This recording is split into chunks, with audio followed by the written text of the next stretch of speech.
This is the Montana Outdoor Podcast, brought to you in part by Rocky Mountain Truck and Trailer in Missoula, home of Boss Snowplows, CM Truck Beds, and Diamond Sea Trailers. Just go to rmtte.com for more information. And by Superior Hardwoods of Montana, home of the largest selection of in-stock high-end wood products and flooring in the western United States. Let them guide you through the woods at superior-hardwoods.com. Now, get ready for more fascinating topics and the most interesting people you will ever find in Montana's great outdoors. We offer new podcasts most every Saturday. You can get a link to these podcasts by going to our website, montanooutdoor.com, or by going to our Facebook page, or just send an email to Downrigger at montanooutdoor.com and say send a link to my email. It's that simple. Now let's head out with your host, Downrigger Dale, and see what's going on in Montana's great outdoors. Hello, everyone. Downrigger Dale here with another Montana Outdoor Podcast. And boy, we got a fun one going today. This is the time of year when most of you that are thinking about getting a fishing boat, this is when the shopping starts. This is when you start thinking, okay, now what kind of fishing boat should I get? Should I get that one that I saw over there that my buddy uses, or that really cool one I saw going by on the lake a million miles an hour? Well, we thought let's just cut to the chase, get an expert on here to talk about, some things you might want to consider when choosing a boat. And then he happens to work for one of the more amazing fishing boat companies. I'm talking about Warrior Boats. If you've ever seen myself or the captain out on Fort Peck, you've seen his Warrior boat, which is just a wonderful boat. And we'll get into specifics about why Warrior boats and see if that might be a boat that fits well for you. Kent Andersen is who I'm talking about. Kent, good to see you. You're across the country here from us right now. Often we see you out on Fort Peck as well during the Governor's Cup walleye tournament. But so good to see you again. Now, where are you located at right now while we're doing this podcast? I'm sitting in my office in Amory, Wisconsin right now. So long ways from Montana, watching snow fly because that never quits out here. It doesn't seem like this year. I don't know what our snow total is for the year, but it's too much. And it's time for it to melt because it's time to get out in the boats. Yes, it is. That is for sure. Like I was saying, a lot of people chomping at the bit right now to get out on the water, and we're talking about choosing the right the boat form. Of course, we got the captain from the Montana Outdoor Radio Show, and Captain, you of course are perfect to have on this because you've got a lot of experience with a Warrior boat. Well, I'm actually probably a little prejudiced. We're talking about choosing boats, and I switched to a Warrior back in 2017, and I am absolutely flabbergasted how dependable and how well that boat fits my fishing style. Mm-hmm. I like to fish for walleye, and I do a lot of fishing, don't do a lot of catching. I like to fish for walleye. I like to fish for Chinook salmon. I wanted a boat that would be able to fit both of those needs, and I'll talk a little bit about why that is that 203 that I have of a Warriors works real well for me. And we got the captain's son, Shotgun Willie. He's poked his head in too. Now you've spent a little time out on the water with your dad in his Warrior boat. Good to have you along as well, Shotgun. Yep, glad to be here. All right, well, let's get into it a little bit here. Kent, as I mentioned, it is time for people to get serious in choosing the right boat. You've spent a lot of time out on the water and a lot of time talking with people that are in that position right now saying, geez, which boat should I get? What would you say are some of the main things that someone should consider before they make a decision on choosing the right fishing boat for them? Well, there's many things that come into play. I mean, the first thing and probably the most important thing I always say, the worst thing you can do is don't buy the wrong boat, because if you buy the wrong boat, that becomes a very expensive boat because it's you might have saved some money to get that boat to start, but at the end of the day, it's going to cost you a lot more to get the right boat. So most important thing is to make an educated decision and buy the right boat first, and buy your last boat first. And usually the best way to do that is buy a Warrior, and then you got your last boat first. There you go. So, Ken, But no, it's on a, I was going to ask you, how do you go about that process? So without, making that mistake, do you go out in say an aluminum boat? Do you go out in a fiberglass boat? You guys do fiberglass. How do you make that? yeah, everything we do is deep V multi-species fishing boat. But I would say where you want to start is kind of like, what are you going to plan on doing with this boat? Is it going to be primary fishing? Is it going to be fishing family? What types of bodies of water are you fishing, and what species of fish are you fishing for? Nice thing about a deep V multi-species boat, whether it's an aluminum one or a fiberglass one, is you can do pretty much everything out of those. Now, if you're going to be dedicated bass fishing, or say salmon fishing, muskie fishing, walleye fishing, something species specific, then there's boats out there for every species that's going to work better. So the first thing is figure out what you want to fish for. Next thing would be who's going to fish with you and what types of bodies of water you're going to fish. So if you're fishing really skinny water, necessarily not big water, and you're going to fish with just a couple people, a Warrior 238's not probably the boat for you. It might be a 16-foot aluminum boat that is going to be a perfect boat for you. So a lot of those things got to come into play, and finding a good dealer or local dealer that can help you with those decisions and be there to support you after the purchase is a very important thing as well. Okay. So, when we talk about Montana, one of the things we're so blessed with is we got a lot of different species to fish for. And pretty much anybody is, even if they've just moved here and they're used to, maybe they moved here from the South and they're used to being a bass fisherman, odds are by the time they've spent one season out on any of the water in Montana, they are a multi-species fisherman, because we just have so much difference there. So I would say a multi-species boat is probably going to fit a lot of our folks that are fishing in Montana. Wouldn't you say, Ken? Absolutely. And I think another thing that you have in Montana that I've noticed when I've been out there is you do get a lot of wind. Mm-hmm. So more than likely, if you're going to be fishing in Montana and multi-species fishing, you're probably going to be looking for a deep V multi-species boat. Yeah, because the deep V, now, just explain to our audience, that's going to cut through the heavier water, the bigger waves, right? Yeah, it's going to be a much better riding boat. It's going to be deeper. You're going to have more freeboard with the boat. With a deep V, you're also going to end up with a little more inside depth than per se a bass boat or something along those lines, or a John style boat. Now, you start talking about fishing like below the dam at Fort Peck, you're probably not going to be looking at a deep V multi-species boat. You're going to be looking at something more flat bottom, jet style boat to go places that people like myself with my Warrior are not going to get. Mm-hmm. Yeah, and, more of the river fishing. Those are just river fishing. So those are the other things you look at. I know when I'm out there, several people in that Fort Peck area have two boats. They have their lake boat and they have their river boat. So not always is one boat going to fit all your needs, but if you need something to fit all your needs, again, falls back to that multi-species deep V boat's going to get 90% of what you want to do done. Warrior boats have been around a long time, and they went through kind of an interesting process where you guys have not been the owners all the time. You guys have been the owner for how many years now? The three owners that own Warrior? We're going on, I want to say it's 12 years now. Yeah. So it was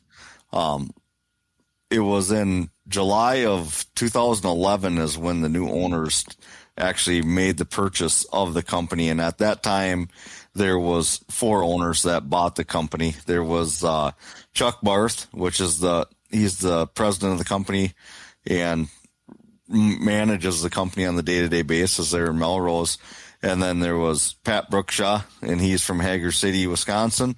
Al Linen, he's from Holdingfort, Minnesota. And then David Andersen was my father. He passed away in 2016. So those 4 guys were the ones that purchased the company. And really it come down to David, my dad, and Chuck Barth, that Warrior came upon a downturn back in that economic downturn of '08, where basically wouldn't say they went bankrupt. It wasn't a bad product. It was nothing like that. The easiest way to say it is I would say it was a family feud between the children and the father that were running the company, and they basically handed the keys over to the bank just because they couldn't get along. Is the probably the nicest way to say it. And at that time, both Chuck and my dad got together. They both ran Warriors, and they both ran Warrior 2090s. And they were basically like, well, what are we going to do? And they kind of looked around at the other options on the market, and there wasn't really a thing that fit what they wanted. And I want to say it was actually Chuck's idea that he said to my dad, well, why don't we buy Warrior? And, at the time I think they kind of chuckled about it, and, it was much less a dream probably to both of them. And he got a few other guys to go in with them, and, they went after it. And in July of 2011, they made an offer to the bank, and the bank accepted, and, they bought a boat company. And at that time, they all 4 of them kind of looked at each other and, scratched their head a little bit and said, what are we going to do now? We bought a boat company. So from July of 2011 until basically December of 2011, a lot of things happened. They had to be moved out of, the factory in Maple Lake because the building was sold. And that's kind of what sped up the process of buying the company, because they were originally looking at buying it with the existing building. And when the building's sold, it just kind of sped things up, because then it made it more realistic to do what they wanted to do. So they bought the company. They found a piece of land in Melrose, Minnesota.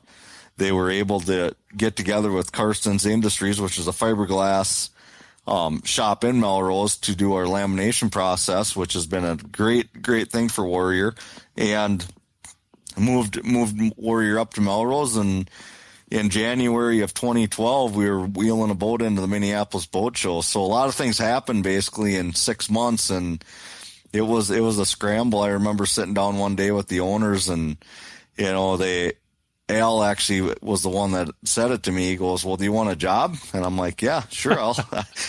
I'd love a job. At that time I was pounding nails and working for the family construction company, doing that. I'd been in the boating industry in the past and whatnot, and told them what I wanted. And they accepted at this time. Probably should have said more, but no, it's been a great run, and threw me basically a notebook. And a few days later, I was heading down to a place called IBEX. It's the International Boat Builders Convention down at that time it was in Louisville, Kentucky. And that was probably the best thing as a company that we ever did, was went down there, because as the new owners, they were told that everything, all outstanding debts were pretty much taken care of and yada, yada, yada. But we come to find out there wasn't. So it was a great thing to be down there, because all these vendors that we needed to get rolling, we were able to show that, hey, we're a different company and we want to get things fresh and we want to get going with you guys. And, it really expedited the process in order for us to get building boats and being able to do it so quickly. Now, in today's time, you would never be able to do that. No question about just it. because you couldn't get anything, but at that time it worked out really well. I tell you what, I had a chance to get to know Chuck pretty well last summer. He stayed at the Montana Outdoor Radio Show headquarters at Fort Peck when he fished the Governor's Cup with Perry. And he was telling me a little bit of the story on his perspective. And he said, when you guys came to, when your dad and the other partners came to the agreement they're going to buy the company, they went to their bank, and their bank said, "You're crazy. What do you want to do that for?" Pretty much. Yeah. And so what's also amazing to me is that typically when you start a company like that and you have partners, they don't last that long. I mean, one partner will peel off here and another one will peel off here. You guys have held it together, and, through your dad, obviously, after him passing away, you're involved with the company. And I thought you were one of the owners, and I'm sure you will be one day. You're the national sales manager for Warrior Boats, but it's a unique company. And I love a company like that when I'm buying a boat, because I know that you guys are in Minnesota and you can get a hold of you guys. I got cell phones. I mean, not that you want everybody that buys a Warrior boat to call you up, but the bottom line is if they wanted to get a hold of you, you guys are accessible. I think that's a big, big deal. Through your dealers are the same way. Your dealers can get a hold of you guys if their customer has a problem that they present to the dealer about a Warrior boat. They certainly can get an answer right away. They're not going to get the runaround that maybe a bigger company might give them. Well, for sure. I mean, being a small company has been huge for us. We're able to react fast, and whether it's something we did or something the customer did, we're able to react fast and get things done very quick. Mm-hmm. So I mean that's huge. And being in the Midwest, I mean, maybe I'm biased or whatever, but the work ethic and the quality you get out of the product coming out of the Midwest is second to none. I mean, everybody at our factory takes very much pride in what they do. I always say it. I'll put our guys building our boats up against any boat builder out there, because they all take pride in what they do, and they all wear Warrior on their sleeve. Mm-hmm. And a lot of times when someone's wanting to choose a boat, they'll look at, what they've seen out on the water and that. So, here in Montana, Warrior has not had a big footprint yet. When you talk to boaters, they go, well, I don't know if I've seen one of those yet. I think more so in eastern Montana, we're seeing a lot more Warriors, but as you move west, maybe not as many. Why is that? Is it just something that you guys have eventually worked your way over to Montana, or why do we not see as many Warriors as say you would other boats out there? I think the biggest thing is, the growth. I mean, you look at where we come from. We come from Minnesota, and it's very hard for a small company building what we build. I mean, so this year our projection is to build just a little over 200 boats this year. Well, you take that and you spread that from New York to Montana. Yeah. It doesn't, you spread that spreads pretty thin, but it's definitely core groups. I mean, I used to, a perfect example, and this is a really cool, humbling thing, is we started going to Michigan. I think 2015 was the first time I was at a show in Michigan. When 2014 or 13, I think I went to a show in Ohio, in Cleveland. Well, when we first started going out there, everybody was exactly what you said. What's Warrior? Who's Warrior? This, that, the other thing.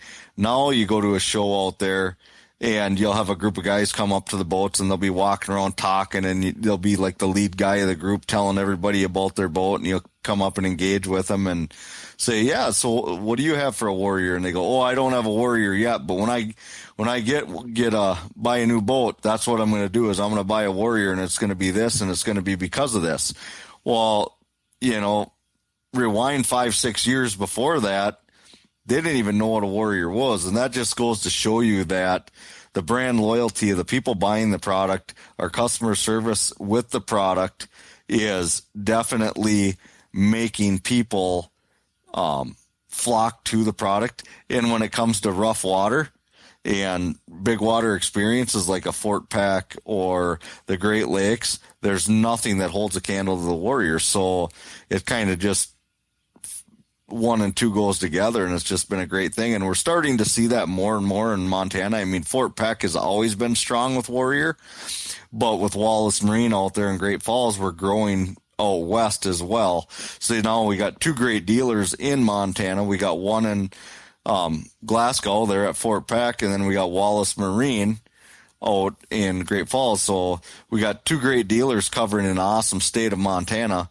to take Warrior boats and being able to give people the opportunity to join the Warrior family and come experience what the difference is with Warrior. You know, Mondack Marine is the one you were talking about in Glasgow. Speaking of Wallace Marine, Ray Cole is a Warrior fanatic. And Ray tells me the story that he went back to the factory before he bought his Warrior. And he told you guys that he was going to try to beat the crap out of his boat, because that's the way Ray was or is. I mean, and you guys said, go ahead, have at it, Ray. And you know how Ray is. I mean, he runs that boat, and I tell you, he has like, I think he's on his 3rd Warrior or 4th Warrior, I'm not sure, but he sells all his boats and he knows how to put them together. But that's the type of guy that's a heck of a testimonial for a boat company, I think, that they can say, these boats are going to last for you. I mean, the amount of money you pay for boats nowadays, you just about have to keep them for a while. As if you're talking about it, you have your pros and your pro staff and that type of thing, but you want that boat to last, and you don't want things to fall apart in it, throughout the years. And that's the beauty about Warrior. Over the years, you've come out with 9 different models of Warrior boats. How does a boat company decide what model to come out with? I know your newest one was the 238. Let's just talk about that, for example. You have the 208 and the 203. And by the way, they can go to your website and look at these at warriorboats.com. Is that the website address, warriorboats.com? It's warriorboatsinc.com is a website, and you can find all our models on there. You can go to our dealers, everything else from there.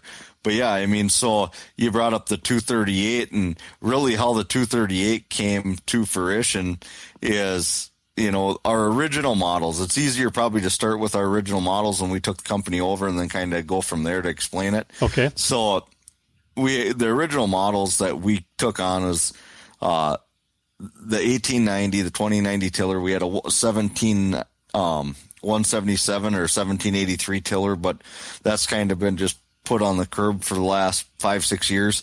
But we have the 1890 and the 2090 on the tiller model. And then on the wheelboat model, there was an 1898, a 193, a 203, and a 2121. Well, the 1898's kind of been put to rest now as well. And so now what we have is we have our 1890 tiller and the 2090 tiller. Those are both back troller boats. I know Montana, it's not a huge thing, but the guys, if you see a guy pull up with a 2090, he knows how to fish. Or an 1890, they know how to fish. I mean, Why do you say that, Ken? Fishermen. Why do you say that? Because I might know somebody that runs one. That's what the kind of boat that Kent has, and he does know how to fish. You fish. I just say that because then that way I look like I know what I'm doing, and I really don't. So, anyways, I mean, with the tiller boats, I mean, a lot of people say, why would you want a tiller? I got to have a windshield. Well, for me, running a tiller, there's maybe 10 days a year that I'm driving from point A to point B, and I say, man, I really wish I had a windshield. But never, even on those days, as crappy as it might be, when I get there, do I ever say when I start fishing, man, I really wish I had a windshield. So that's kind of why there's just so many things you can do with a tiller that you can't do with a wheelboat. I mean, contour trolling crankbaits or back trolling, or just the fishability, they don't catch the wind. I mean, you can trough waves. Basically you can do whatever you want with those boats, and they're going to do what you ask them to do every day. So, I mean, that's kind of where the tiller stuff comes in, and we're seeing more and more of it. I mean, we sent one out to upstate New York a couple of years ago. We got one going to Lake Ontario here in a few weeks that was sold through our dealer in Tonawanda, Collins Marine. They sold a 2090 like you would never expect. You're going to send a 2090 out to New York.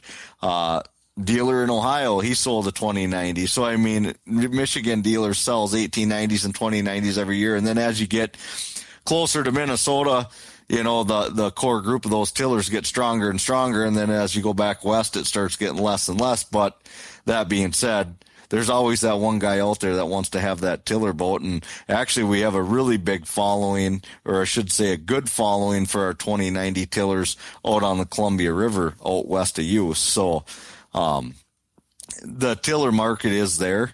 And if you are looking at a tiller boat, there's no other boat. You don't look any further than a Warrior, because, there's no reason to look any further, because it's the best tiller boat out there. And it's not your dad's tiller. It's not. I don't mean that for your dad, your late dad, but yeah. I mean it's not the old tiller you're thinking about where you see on grumpy old men where they get in the boat and they got the Evinrude motor behind them. Yeah, and the bow's about 5 feet up in the air, and you're this thing is state of the art. He's got electronics and everything else. And if you ever have a chance to see Kent at a show, he does.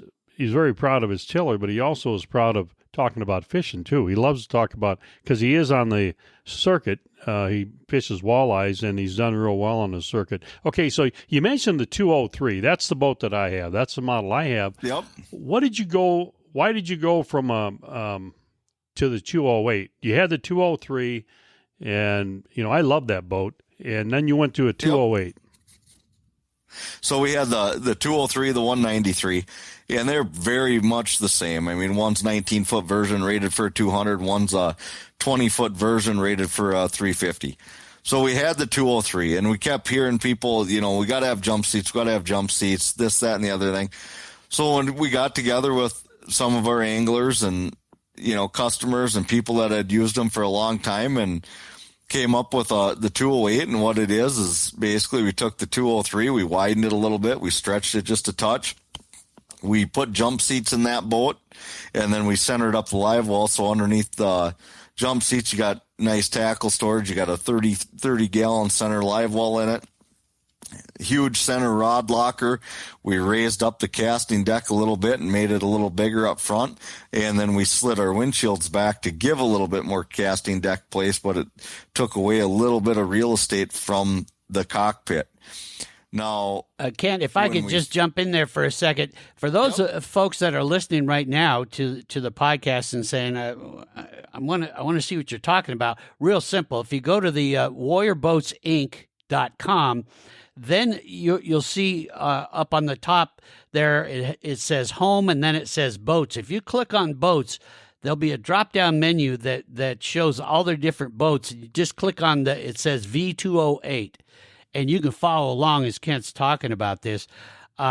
So go ahead. So you made these modifications and did all this to create the 208. How has that been received? As far as your customer base? It's been really base? well received. I mean, it's been our number one seller until we released the 238.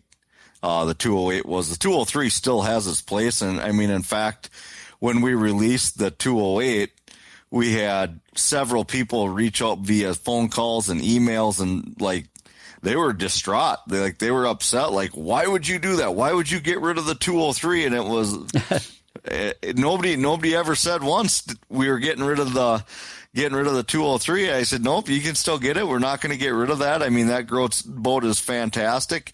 As Captain knows, I mean, the 203 is an awesome fishing machine.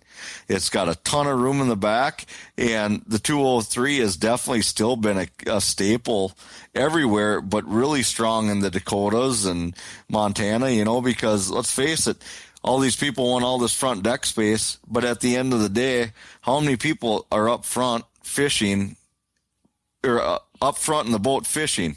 One. And if you got 4 grown men out fishing, jump seats are great, but I'm going to tell you what, if I'm going to go fishing all day, I'm not going to fish out of that jump seat if I want to sit down. So I want to have a regular seat. So that's where that length of that cockpit comes into play with the 203. Is it just gives you a lot more length and real estate there for putting more people in it, where you're probably not going to use a jump seat. So that's always one of the things, like when people ask me, well, what model should I go with? Whether it be the 193 or the 198 or the 203 or the 208. And my first question to them is, do you want jump seats? What is a jump seat? What is a jump seat? Yeah. So basically what a jump seat is it's a seat that's kind of built in, and when it's folded down, it's just a casting deck, and you wouldn't really even know the seat's there. And then when you want to use a seat, it flips up, and you got basically a fold-up seat there in the back. And then underneath that seat, you have tackle storage. There's 33700s and a 3600 box underneath that seat for storage. But the nice thing about it is really it takes nothing away from the boat, but it makes that boat a place that 6 people can sit safely in the cockpit, all sitting in the seat. Or another thing a lot of people say that do buy the 208 or the 198 is, well, I'll never put those back seats in anyways. You know, they're going to have their 2 seats at their consoles. They'll use the jump seats for travel, and they just opens up the playground because the cockpit's actually a little wider in the 208 and 198 than the 193 or 203. But then you get the guy that wants to, all he's going to do is troll, or he just wants that more room, more elbow space in the back, and that's where that 203 comes into play. We saw a lot of 203s lately with a 250 motor on the back, whether it's a Mercury, Yamaha, or Suzuki, and it's just a great package for that.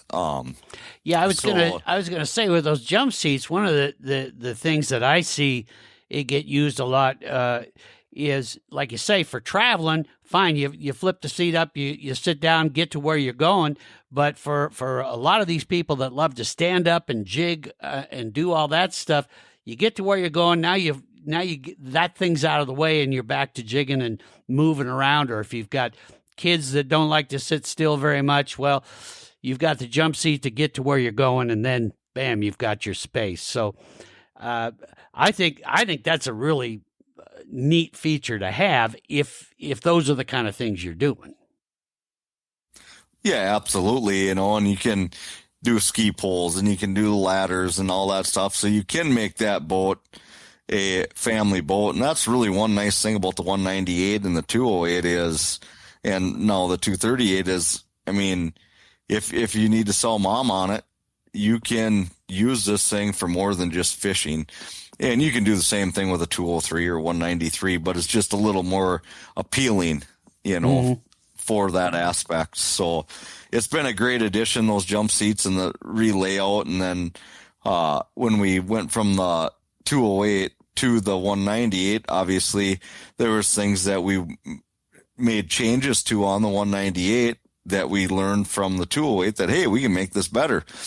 And then when we did the 238, it was even like, okay, now we really know what we can make it better. And with the 238, in my opinion, and it might be a little biased, but the 238, hands down, there is not another multi-species boat on the market that compares to the 238, not for ride, layout, fishability, nothing. It is the ultimate fishing machine.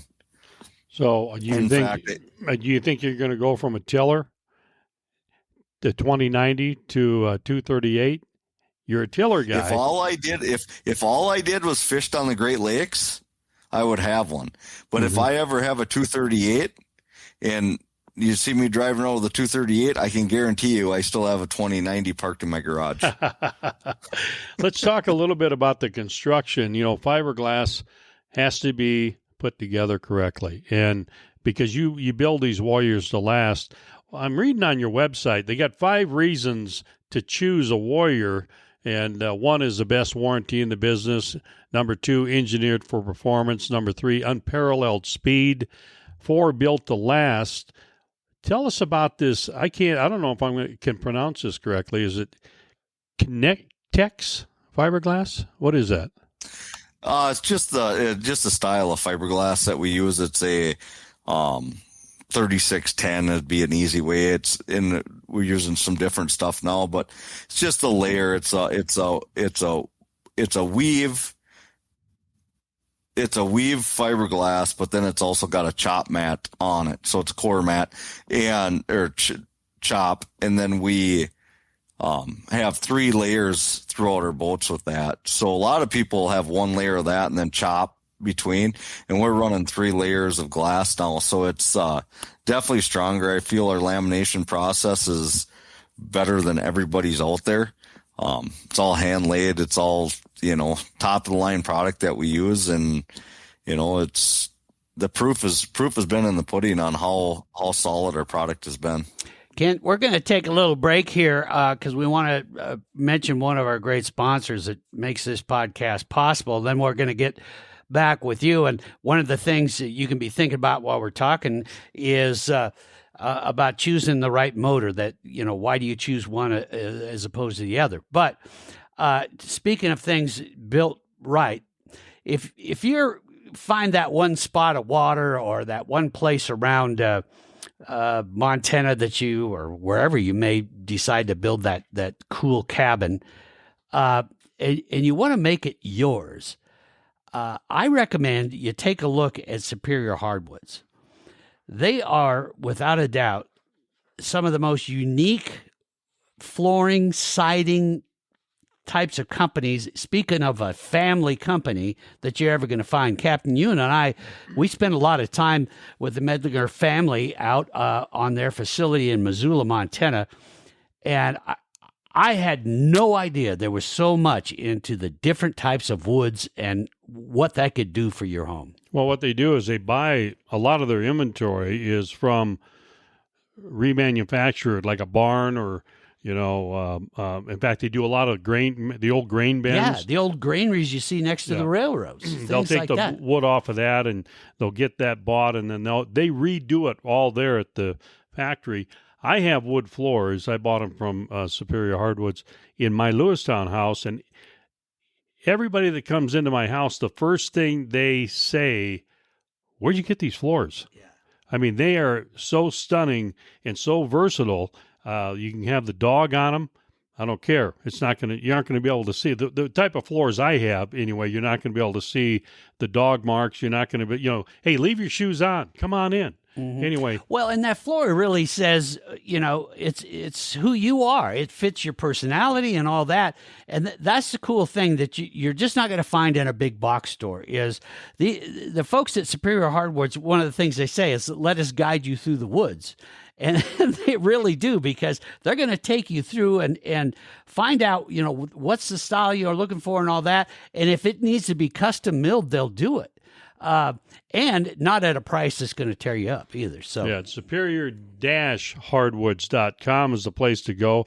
I didn't realize my floors in Lewistown, Montana would be my personality, but maybe they are. Hard-nosed, rough, a little rough around the edges. And they don't show all the scratches, but there's a lot on you. No, it's a great place. Go check them out and thank them for really bringing this podcast to you.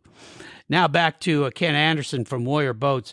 Ken, you've been taking us through a lot of the different boats and talking about some of the reasons why this might work for the family or the fishermen and the type of species or different things they're doing. But of course, a big, huge decision and a big part of the expense is the motor you choose. Now that's a big decision. Kind of guide us a little bit through that decision. How do you tell people this is how you choose the right motor for that boat? For me, I would say as a buyer, choosing the right motor is pretty simple. Because it's Ford Chevy. It really is. I mean, everybody builds a good product nowadays. If you didn't, you wouldn't be around. So when it comes to outboard choice, whether you buy a Suzuki, Yamaha, Mercury, you're going to make a great choice on all of them. So the simple thing for me is buy what your dealer can service. If you're buying from a Warrior dealer that maybe is out of your area because they don't have a Warrior dealer there, then buy an engine that you have a local dealer that can service that engine. Because that's the key. I mean, they're all good. So if they do fail, which it's rare that any of these things are failing nowadays, the motors are so good. But if you do have an issue, you want to be able to have it taken care of. So always buy what your dealer or your local dealer can service and take care of for you. What about horsepower though? Horsepower? That's the horsepower kind of that's such a tricky thing because everybody's looking for something different. I mean, Do you need a max horsepower boat? Absolutely not. I mean, we got the 238s rated for a 450, but we've put 300s on them and it performs quite well. So, like say, just rough specs on a 238 with a 300, you're going to be running, 47 to 50 miles an hour. Now, if you want to have a 450 on it, you're going to be a 60 to 63 mile an hour boat. So it comes down to what do you want? On our 2090s probably has the most engine options out of any model we have, because you can put from a 150 on that boat all the way up to a 250, and there's a lot of choices in the middle. So it's a kind of where it falls in. I mean, people always ask me, what's a good motor on a 2090? If you're just looking for best fishability, 150 to 200 is going to be fantastic and do everything you ever wanted that thing to do. Now, if you want a little more speed, or you're making big runs and stuff like that, then you might want to step up to the 250. So, and that's kind of falls back onto if you're at Fort Peck and you want to fish, and you're going to be making runs from one end to the other, and you want that speed, well, then go with a little bit bigger motor. Yeah. If you could care less about that speed, you could save fuel economy with the 250. There's a big difference in expense, right, Kent, when we're... There is, and there's a difference in expense and the fuel economy, and all that comes into play. And that's, like I said, I mean, we got 203s out there with 350s on them, and we got a lot of 203s out there with 250s on them. So, I mean, it's all on what you want. I mean, I would have to say, if as a manufacturer, we won't offer a underpowered horsepower. So we're not going to put 150 on our 208 and send it out there and be like, yeah, now we just made that boat, $6-7 grand cheaper because we put a 150. We wouldn't offer that, because it's not something that we would want our customers to have. So it's kind of, anything that our dealers will sell you will perform well. It's just what fits what you need. If you're a 50 mile an hour guy, you don't care, then that's what you look at. I mean, on our 198, that boat with a 225 is going to run, 45 to 49 miles an hour day in and day out with a Pro XS, and we sell them with 200 with a 225 Pro XS, and we sell them with the 200 Pro XS, and we sell them with 225 V6s, and everybody that buys them is happy with them. So it's just a matter of what your expectation of that boat is, and that's what you need to talk to with our dealers, and our dealers are all well trained in the products, and if they don't have the answers for you, they will reach out to myself or Chuck or somebody from the office there, and we'll get you the answers you need. One of the things that I wanted to ask you, or actually point out, I have a buddy of mine that's buying a Warrior boat. He decided on a 208, okay, and he's got I think he's going to get the Mercury with a 10, what do you call it, 10? Yep, the V10 350. But now, how do you put that boat together? Well, I said to him, why don't you come and look at my boat, and then we'll go from there. I mean, you might want to have a rail system. You might want to have a track system. Those are two options that you have that dealers can offer. And if you tell them earlier, you guys can do a lot of that work at the factory itself. And then, of course, you get into electronics and that type of thing. But how the boat is laid out, it's really helpful if they can look at somebody else's boat. And a lot of these Warrior guys, I know that they love showing off their boat, and I'm one of them, of how I put it together and how I use downriggers, electric downriggers, and how I do, for walleye fishing, and how I've got the electronics position and that type of thing. That's a pretty good way to go about, isn't it, to know you're going to get the end product that you're going to receive?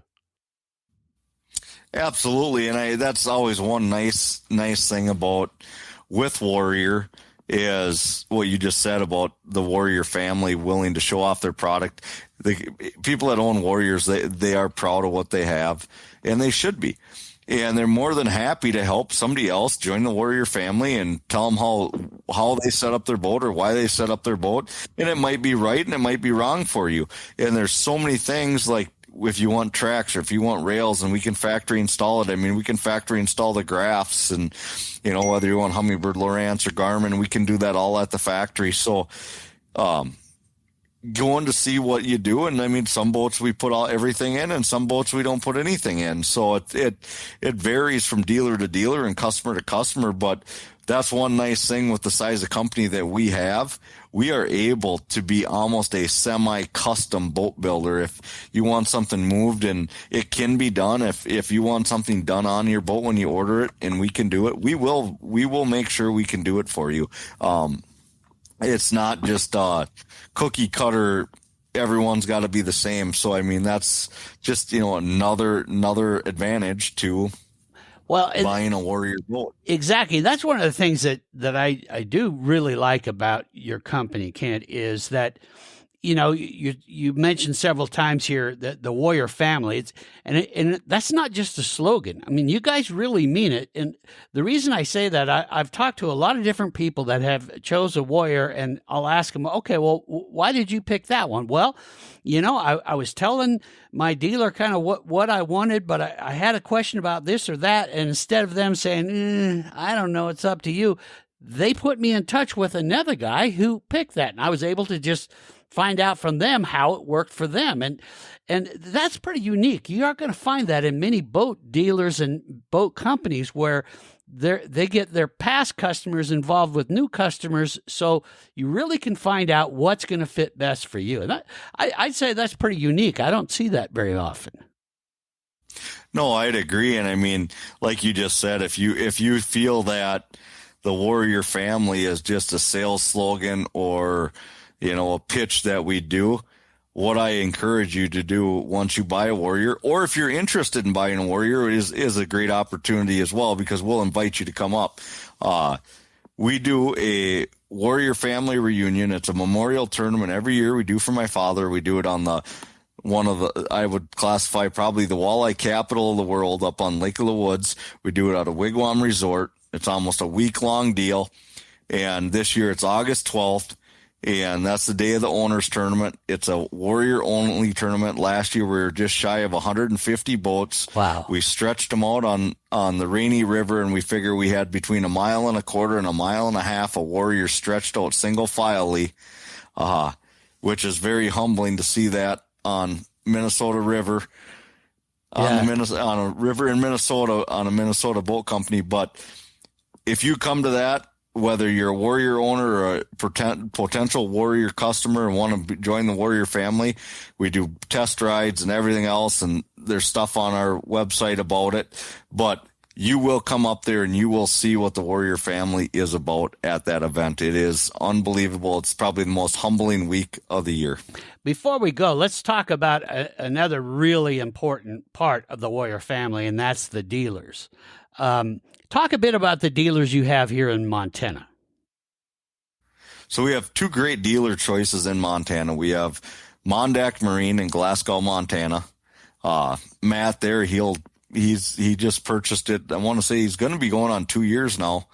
And he's fantastic. He come from Shield, so he knows everything about customer service, and he knows electronics, and he'll get your boat set up perfect. And then you jump across the state out to Great Falls out there, and Mitch, he's been in the boating industry for as long as I've ever heard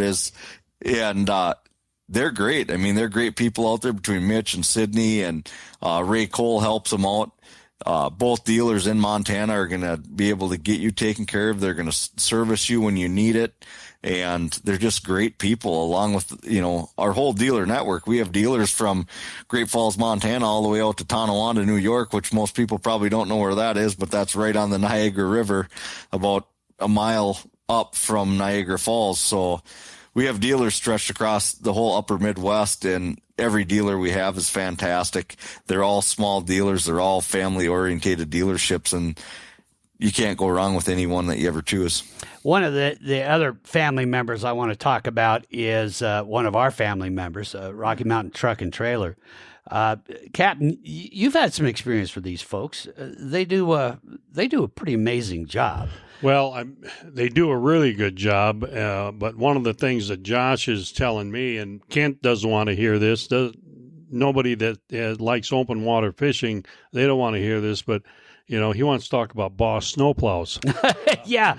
Well, but the thing is, and Kent just mentioned it early in this podcast, winter's not over yet. It's not. And this is where, for those of us that live in the outdoors, and that part of living in the outdoors is plowing the roads. And, well, talk about that Boss snowplow. We have had a really nice winter when it comes to snow. Mm-hmm. I mean, we haven't eliminated the drought conditions in Montana, but we've had a lot of making snow. a good dent in it. And I know Minnesota, certain parts of Minnesota have had a lot of snow, and that's good to know because we need that water to be able to hopefully fill up some of these reservoirs. But Boss snowplow, I mean, you can buy this straight snowplow, you can buy the V snowplow, you can buy they have so many options anymore, just like anything. Yeah. They got the lights and everything else. But Rocky Mountain Truck and Trailer in Missoula, they service them, they sell them, family-owned business. You just need to go to RMTTE, Rocky Mountain Trailer, Truck and Trailer, .com, and you can get all the information. Yeah, you're going to love it. And the great thing is, just like Warrior, they know what they're doing, and they're going to take good care of you. So thanks to Rocky Mountain Truck and Trailer. So, Kent, back to the dealers. So there's 2 dealers in Montana. Now, Montana's a big state, but you don't have to be living right in that town to be able to deal with them, right? They're selling boats to people all around the state, right? Absolutely. Like Mitch always tells me out in Great Falls, he says, people from Great Falls will drive to Havre for breakfast and Helena for supper. So that's true, though. Yeah. I didn't realize Mitch had that good a sense of humor. Yeah. And the thing is, you get out to Montana, you guys got some pretty generous speed limits. It doesn't take very long to make up some miles out there. No. And those guys are going to take great care of you and find the right Warrior for you. And then again, what I love about it is they'll get the manufacturer involved if need be, and you guys can help in that decision. And it really is the Warrior family. Well, also, Shotgun Willie, who's been sitting quiet during this whole podcast. He's been looking at the website trying to pick which boat you're going to get him, Captain. Well, and that's why he came up. He wants me to ask you a question. It's like he doesn't want to talk anymore. No, I can talk. I just don't want to interrupt. I just wanted to ask about the Warrior Cash Incentive Program and kind of what that's all about. And if you wanted to hint on that and talk about that, I just think it's pretty interesting. So what the Warrior Cash... Yeah, what the Warrior Cash Incentive Program is, it's a incentive program for all Warrior owners. So there's many companies that might have a larger incentive program out there if you win out of their boats, but those incentive programs are to original owners, and the boat's got to be 2 to 3 years old, where ours is not quite as large, but we pay out to... I'm in the middle of getting everything updated here for this year, but I'm going to guess we're going to be probably between 150 to 200 different tournaments that we pay out Warrior Cash at. Wow. And we pay it to any Warrior owner, whether you are the first owner or the 10th owner of that boat, you qualify for Warrior Cash. And all you have to do is go on the website, print out a form, fill it out.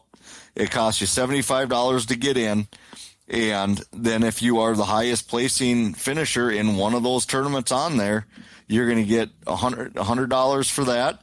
And then it's anywhere from, depending on the caliber of tournaments, some of the tournaments we pay $2,500 if you win out of a Warrior, to, like the smaller of the tournaments, if you win out of a Warrior and there's over 75 boats, it's $500. And if there's less than 75 boats, it's $250. So basically, if you get in and you're the highest placing Warrior in one of your tournaments that year, you're going to get your money back anyways. So I encourage anybody that fishes a tournament out of a Warrior boat to definitely get in, especially if you're fishing the Montana tournament circuit or Fort Peck series and whatnot, because all of those events are Warrior Cash events. That's awesome. I was going to ask you, and you already answered the question. I was going to say, what if you just went to a tournament in a Warrior boat, but you didn't fish in it, and you watched everybody? No, you don't get to You do wouldn't that. get any cash, any Warrior cash for that, Kent? No, we just give you a pat on the back and say, good job. Yeah, I was going to say, you get a nice pat on the back, though. Yeah. Well, yeah, that's true. Kent, in the last few minutes of us getting together here, and we really appreciate you spending so much time with us. We started this podcast by talking about it is such a big decision in choosing the right boat because, like you say, you don't want to end up with this boat that you go, oh, boy, why did I get that? And now you're thinking, well, I'm going to put up with it for a number of years until I, figure out what to do. For all those people that are out there considering, and looking at all their different choices of boats, one more time, give us what you feel are the say top 3 or 4 reasons why Warrior should be one of those boats that they really need to take a hard look at. Well, that's pretty easy. I would say, first off and foremost is the ride of the Warrior is second to none. The fishability is second to none. And then you have the customer service and just the Warrior family, our dealer network, all rolls in, and all that's part of the Warrior family. And that's why I really feel that if you buy a Warrior, you're not going to be disappointed. I see it year and year again. I've sold a lot of boats to people at boat shows that never were in a Warrior boat, and it's fun to see them the next year. I'm not turning around and running down the aisle at the sports show and looking for a place to hide, and I'm walking up to shake their hand because I know they're going to be happy with the decision they made, because I'm not going to sell you something, and our dealers aren't going to sell you something that you're not going to be happy with.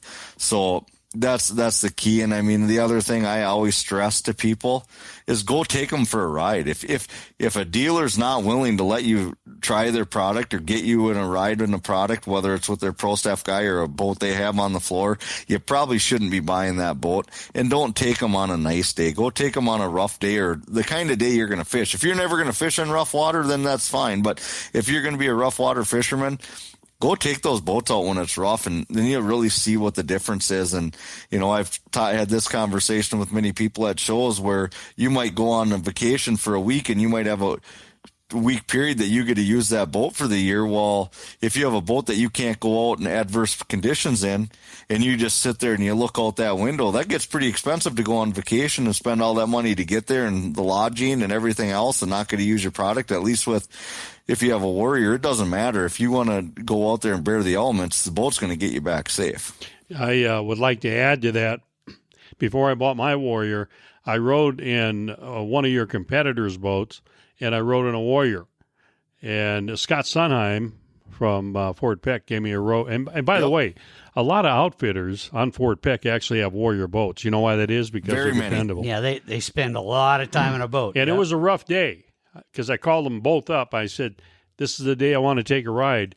And Warrior was a real smooth ride. The fact that you have trim tabs as a standard on all of them now is a great decision. And it just sold me right there. I said, this is the boat, and, it handled the water great, and I've been real happy with my 203. Kid, I want to thank you so much, and I hope you'll come join us again on the Montana Outdoor Podcast and keep us updated on everything you're doing. And again, the 2 dealers, mention those 2 dealers in Montana again.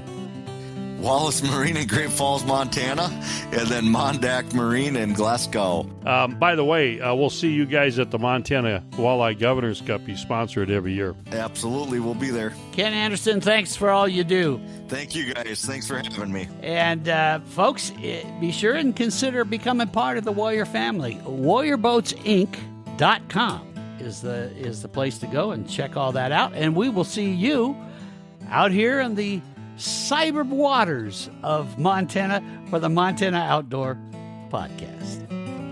Thanks for listening to the Montana Outdoor Podcast. It has been brought to you in part by Superior Hardwoods of Montana, home of the largest selection of in-stock, high-end wood products and flooring in the western United States.